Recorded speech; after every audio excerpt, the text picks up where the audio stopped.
ان اللہ کے ولی کی کرامت سے ایک لوہا کیسے سونے میں تبدیل ہو گیا۔ سابرمتی ندی میں سونے کی اشرفیہ بہنے لگی اور ایک ایسے اللہ کے ولی جنہوں نے صرف اپنے پڑوسیوں کی تکلیف کی وجہ سے اپنے گھر کو چھوڑ دیا۔ آج ہم جانیں گے گجرات کے ایک عظیم بزرگ حضرت سیدنا شمع برہان سید عثمان رحمۃ اللہ علیہ کی دلچسپ اور ایمان افروز زندگی۔ تو دوستو، اگر آپ نے ابھی تک میرے چینل کو سبسکرائب نہ کیا ہو تو چینل کو سبسکرائب کریں اور آپ اس ویڈیو کو لائک کریں۔ تو چلیے دوستو، اس ویڈیو کو شروع کرتے ہیں۔ السلام علیکم ناظرین، میں ہوں نسیم رضا قادری اور ماشاءاللہ ناظرین میں موجود ہوں احمد آباد کی ایک اور درگاہ شریف میں، اور یہ اللہ کے ولی حضرت سید علی میرا عطا رحمۃ اللہ علیہ کے ماموں صاحب ہیں۔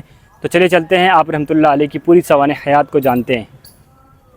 حضرت سیدنا شمع برہان سید عثمان رحمۃ اللہ علیہ کے آباء و اجداد ایران کے شہر مشہد مقدس سے ہجرت کر کے گجرات تشریف لائے۔ عرض یہ ہے کہ حضرت سید عثمان شمع برہان مشہدی رحمۃ اللہ علیہ پیدا ہوئے تو بچپن ہی سے حضرت عبداللہ برہان الدین قطب عالم بخاری رحمۃ اللہ علیہ کی آغوش تربیت میں آ گئے۔ یہ وہ زمانہ تھا جب سرکار شاہ عالم بھی پیدا نہیں ہوئے تھے اور احمد آباد شہر بھی آباد نہیں ہوا تھا۔ اس وقت پاٹن شریف میں آپ قیام فرما تھے۔ حضرت قطب عالم بخاری رحمۃ اللہ علیہ نے آپ کو اپنا منہ بولا بیٹا بنا لیا تھا۔ بچپن ہی سے آپ مرید ہو گئے اور تمام ظاہری علوم سیدی عبداللہ برہان الدین قطب عالم رحمۃ اللہ علیہ سے حاصل کیا۔ جب ظاہری علوم مکمل ہو گئے تو سلوک کی تمام منزلیں بھی مرشد کامل نے طے کروائی۔ ظاہری اور باطنی تربیت، اخلاق، کردار اور نفس کی اصلاح، یہ سب حضرت عبداللہ برہان الدین قطب عالم بخاری رحمۃ اللہ علیہ نے فرمائی۔ آپ اندازہ لگائیے، جس کا استاد، پیر اور رہبر حضرت قطب عالم بخاری رحمۃ اللہ علیہ جیسے بزرگ ہوں، اس مرید کی تربیت کس قدر عظیم ہوگی۔ جب آپ کو ہر طریقے سے آزمایا گیا اور مرشد نے آپ کو ہر اعتبار سے باکمال، بے مثال اور لاجواب پایا تو آپ نے فرمایا، بیٹے اب جاؤ اور دین کی خدمت کرو۔ اللہ تعالیٰ نے تمہارے حصے میں لوگوں تک دین پہنچانے اور ان کی ہدایت کا کام لکھا ہے۔ لیکن حضرت شمع برہان رحمۃ اللہ علیہ اپنے مرشد کی حیا کی وجہ سے خاموش رہتے تھے۔ مرشد سب سمجھتے تھے۔ انہوں نے فرمایا، اگر آپ ہم سے حیا کرتے ہیں تو یہاں سے ہجرت کر لو اور دوسری جگہ جا کر امت کی خدمت کرو۔ مرشد کا حکم پاتے ہی حضرت شمع برہان رحمۃ اللہ علیہ احمد آباد تشریف لائے اور بہاؤالدین پورہ میں قیام فرمایا۔ یہاں آپ نے دین کی تبلیغ اور ہدایت کا کام شروع کیا۔ روزانہ ہزاروں لوگ جمع رہتے، کئی گناہ گاروں نے توبہ کی، کوئی اپنی زندگی بدلتا اور بہت لوگ آپ کے دست حق پر کلمہ پڑھ کر مسلمان ہو جاتے اور اسلام کو قبول کر لیتے۔ خطابات تو سیدوں کے گھر کی کنیز ہے۔ آپ کی تقریر سننے کے لیے اتنا بڑا مجمع ہوتا کہ پورے محلے میں پاؤں رکھنے کی بھی جگہ نہیں بچتی تھی۔ لیکن جب بہاؤالدین پورہ میں اتنا بڑا مجمع روز روز ہونے لگا تو محلے والوں کو تکلیف ہونے لگی۔ اگر کوئی اپنے گھر سے سامان لینے کے لیے باہر جاتا یا گھر سے باہر نکلتا تو بھیڑ کی وجہ سے اسے بہت پریشانی ہوتی۔ ایک بزرگ نے کہا، سیدی عثمان کی وجہ سے ہمیں بہت تکلیف ہوتی ہے، ہم اپنا سامان لے کر آسانی سے اپنے گھر تک بھی پہنچ نہیں پاتے ہیں۔ جب یہ بات حضرت شمع برہان رحمۃ اللہ علیہ تک پہنچی تو نہ آپ غصے میں آئے نہ کسی سے کوئی شکایت کی، کیونکہ آپ کی تربیت صرف ظاہری نہیں بلکہ باطنی بھی تھی۔ آپ نے اپنے نفس کو قابو میں رکھا تھا۔ آپ فوراً کھڑے ہو گئے، فرمایا، یہ ہمارا سارا ساز و سامان ہے، ہم نے اللہ کی راہ میں وقف کیا، جو جتنا چاہے لے جائے، ہم یہاں لوگوں کو تکلیف دینے کے لیے نہیں آئے بلکہ ہدایت کے لیے آئے ہیں۔ یہ کہہ کر آپ نے اپنا سارا سامان اللہ کی راہ میں چھوڑ دیا اور بہاؤالدین پورہ سے ہجرت کر لی۔ پھر آپ سابرمتی کے دوسرے کنارے تشریف لائے۔ اس وقت وہاں کوئی آبادی نہیں تھی، صرف جنگل تھا، لیکن آپ کی برکت کی وجہ سے وہ جگہ آباد ہونے لگی۔ آج بھی اس جگہ کو عثمان پورہ کے نام سے جانا جاتا ہے۔ اس واقعے سے ہمیں یہ سبق ملتا ہے کہ اگر ہم اللہ اور اس کے رسول صلی اللہ تعالی وسلم کی رضا چاہتے ہیں تو ہمیں اپنے پڑوسیوں کے حقوق کا خیال رکھنا ہوگا۔ حضور علیہ السلام نے ارشاد فرمایا، جو اپنے پڑوسیوں کو تکلیف دیتا ہے وہ جنت میں داخل نہیں ہوگا۔ اسی لیے حضرت شمع برہان رحمۃ اللہ علیہ نے اپنی خانقاہ چھوڑ دی، لیکن کسی پڑوسی کو تکلیف دینا پسند نہیں فرمایا۔ حضرت شمع برہان رحمۃ اللہ علیہ جب عثمان پورہ کی سرزمین پر تشریف لائے تو اس وقت وہاں دور دور تک آبادی نہیں تھی، ہر طرف جنگل اور ویرانی تھی، مگر اللہ تعالیٰ کو اپنے اس ولی کی برکت سے اس ویران جنگل کو آباد کرنا تھا۔ आपने वहाँ अपनी खानका कायम फरमाई। कुछ ही दिन गुजरे थे कि एक गैर मुस्लिम नौजवान आपकी खिदमत में हाजिर हुआ। उसने हैरत से पूछा, हुजूर आप इस वीरान जंगल में तन्हा कैसे रहते हैं? हजरत शम्मे बुरहान रहमतुल्लाह अलैह ने मुस्कुराते हुए फरमाया,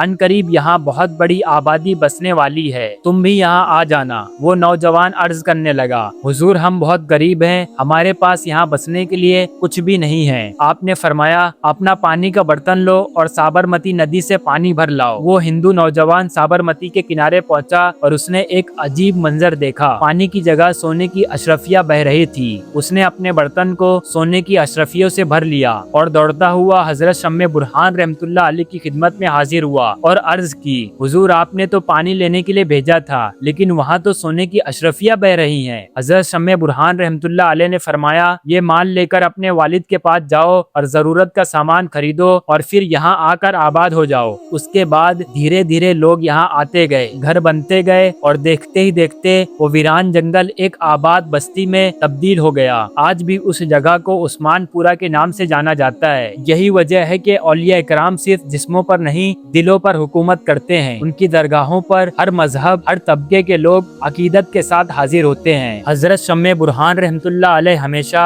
अपने हाथ में एक छड़ी लेकर चलते थे। एक मर्तबा सफर के दौरान आपकी छड़ी टूट गई। आपने अपने खादिम से फरमाया, इस छड़ी को लोहार के पास ले जाओ और उसकी मरम्मत करा लाओ। खादिम लोहार के पास छड़ी ले आया। जब लोहार आपकी छड़ी ठीक कर रहा था, उसी वक्त एक जोगी वहाँ आया। उसने अपना लोहे का बर्तन लोहार के सामने रख दिया और कहा, पहले मेरा बर्तन बनाओ, बाद में इस छड़ी को बनाना। लोहार ने जवाब दिया, पहले मैं हजरत की छड़ी बनाऊंगा, फिर तुम्हारा बर्तन। दोनों के दरमियान बहस शुरू हो गई। इससे पहले के बाद झगड़े तक पहुँचती, हजरत शम्मे बुरहान रहमतुल्लाह अलैह अपनी खानका से तशरीफ लाए और मोहब्बत और हिकमत के साथ मामले को सुलझा दिया। जोगी गौर से हजरत को देखने लगा और फिर उसने कहा, मेरे साथ चलो, मैं तुम्हें धनवान बना दूंगा, अमीर बना दूंगा और दुनिया में बड़ा मकाम दिला दूंगा। हजरत शम्मे बुरहान रहमतुल्लाह अलैह ने मुस्कुराते हुए फरमाया, मेरे लिए मेरे मुर्शिद का नाम ही काफी है। जोगी ने हैरानी से पूछा, आखिर तुम्हारे मुर्शिद के नाम में ऐसी क्या ताकत है? हजरत ने लोहार से फरमाया, अपने तमाम लोहे के औजार मेरे सामने रख दो। जब सारे औजार सामने रख दिए गए तो हजरत शम्मे बुरहान रहमतुल्लाह अलैह ने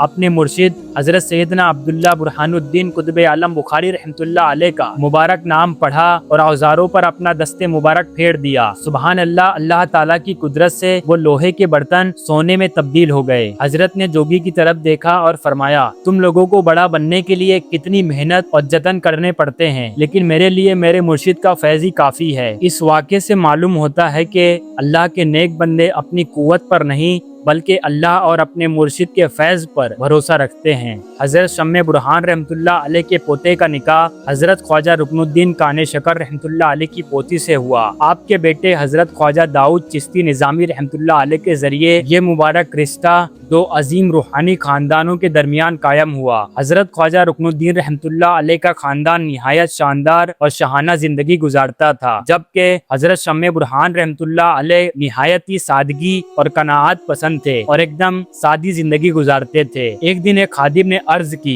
हुजूर अब जब के बड़े खानदान में रिश्ता हो गया है तो हमें भी अपना रहन सहन उन्हीं की तरह शाहाना बनाना चाहिए। ये सुनकर हजरत शम्मे बुरहान रहमतुल्लाह अलैह ने फरमाया, हमारे लिए हमारे मुर्शिद की पैरवी ही काफी है। लेकिन ये जुमला आपके दिल को छू गया। आप फौरन वटवा शरीफ तशरीफ लाए और अपने मुर्शिद हजरत सैयदना अब्दुल्ला बुरहानुद्दीन कुतुब आलम बुखारी रहमतुल्लाह अलैह के मज़ार अनवर पर हाजिर हुए और मज़ार पाक के करीब बैठ गए और रोने लगे और इतना रोए कि रिवायत के मुताबिक अल्लाह ताला ने अपने इस वली पर फजल फरमाया कि हजरत कुतुब आलम रहमतुल्लाह अलैह अपनी मज़ार मुकद्दस से बाहर तशरीफ लाए और आपको तसल्ली देते हुए इरशाद फरमाया, बेटे रोते क्यों हो? अल्लाह के खजाने से जितना मैंने मेरे बेटे शाह आलम के लिए लिया है उतना ही तुम्हारे लिए भी लिया है। मुर्शिद की तसल्ली सुनकर हजरत शम्मे बुरहान रहमतुल्लाह अलैह का दिल मुतमईन हो गया और फिर आप तशरीफ लाए। उसके बाद आपने अपने खादिम से इरशाद फरमाया, जब भी किसी चीज की जरूरत हो साबरमती के किनारे चले जाना। रिवायत के मुताबिक जब भी खादिम जरूरत के मुताबिक साबरमती के किनारे जाता तो अल्लाह ताला के हुक्म से पानी की जगह सोने की अशरफिया नजर आती। वो जरूरत के मुताबिक अशरफिया उठाता और वापस आ जाता। ये करामत सिर्फ एक मर्तबा नहीं बल्कि काफी अरसे तक अल्लाह ताला के हुक्म से जाहिर होती रही। हजरत सैयदना शम्मे बुरहान सैयद उस्मान रहमतुल्लाह अलैह का विसाल शरीफ 15 जमादिल अव्वल 863 हिजरी बामुताबिक 1958 ईस्वी को हुआ। बुजुर्गों के बयान के मुताबिक जो रूहानी परेशानियों और आसेब में मुबतला रहते हैं वो यहाँ पर आते हैं तो अल्लाह ताला अपने इस वली की बरकत से और इनके वसीले से उनकी परेशानियों से उन्हें दूर फरमा देता है। जो बीमार रहता है उन्हें अल्लाह ताला शिफा फरमा देता है। हजरत शम्मे बुरहान रहमतुल्लाह अलैह की जिंदगी हमें ये पैगाम देती है कि अपने मुर्शिद का अदब, पड़ोसियों का हुकूक का लिहाज, सादगी, कनात और अल्लाह पर मुकम्मल तवक्कुल ही एक मोमिन की असल पहचान है। अल्लाह ताला हमें हजरत सैयदना शम्मे बुरहान सैयद उस्मान रहमतुल्लाह अलैह की सीरत से सबक हासिल करने और उनके नक्शे कदम पर चलने की तौफीक अता फरमाए। आमीन या रब्बल आलमीन। दोस्तों ये दरगाह अहमदाबाद के उस्मानपुरा में मौजूद है। और दोस्तों आपको मैं एक बात और बता दूं कि ये अल्लाह के वली हजरत सैयद अली मीरा दतार रहमतुल्लाह अलैह के मामू साहब हैं। तो दोस्तों जब भी आप अहमदाबाद तशरीफ लाएं तो इन बुजुर्ग के आस्थाने पर जरूर हाजिरी दें। और आप अगली वीडियो में अहमदाबाद के कौन से बुजुर्ग की हिस्ट्री सुनना चाहते हैं मुझे आप कमेंट्स में बताएं। इंशाल्लाह मैं उन पर भी हिस्ट्री बनाने की कोशिश करूंगा।